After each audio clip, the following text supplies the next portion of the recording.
education, and so I really like what you're doing with your magazine, and I certainly think that pinball deserves the renaissance that it seems to be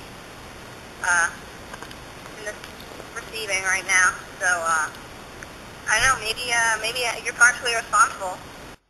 I am. I don't know how much. My little. It's all energy, you know. I put my energy forth. If it compounds, great. If it doesn't, fine. But I know it's compounding because people are joining, people are putting effort forth, and people are. I mean, again, we boycotted a place and they got a pinball machine. Effort compounds. Effort compounds, but also lack of effort compounds. If you eat junk food, it compounds. If you don't eat at all, it compounds. The results of what we do, if it's good or bad, healthy or unhealthy, it all compounds. So the fact is that if I put more machines out, it compounds the awareness. If I do an issue every 2 or 3 months, people are aware of it. It compounds, you know, and so that's the thing that we have going on. The Renaissance.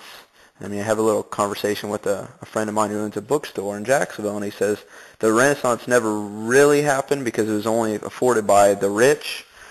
And so with pinball, a Renaissance is a lot more affordable. It's at least to play.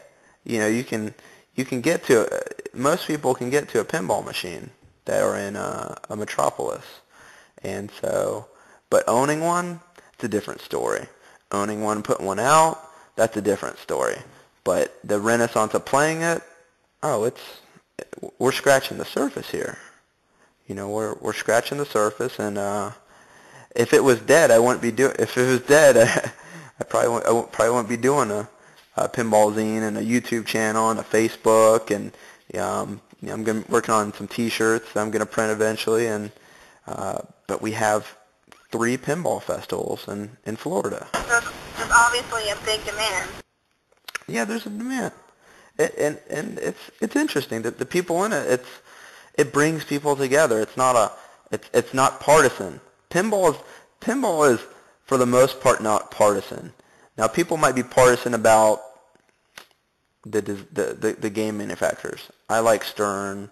I like Williams. Williams is from the 80s and 90s. Some people say I like both. Some people say, well, I don't. You know, I like Jersey Jack coming up because Jersey Jack is using Williams parts.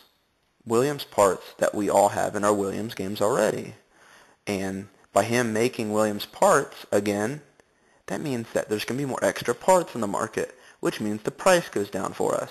That means that it helps all of us Williams game owners.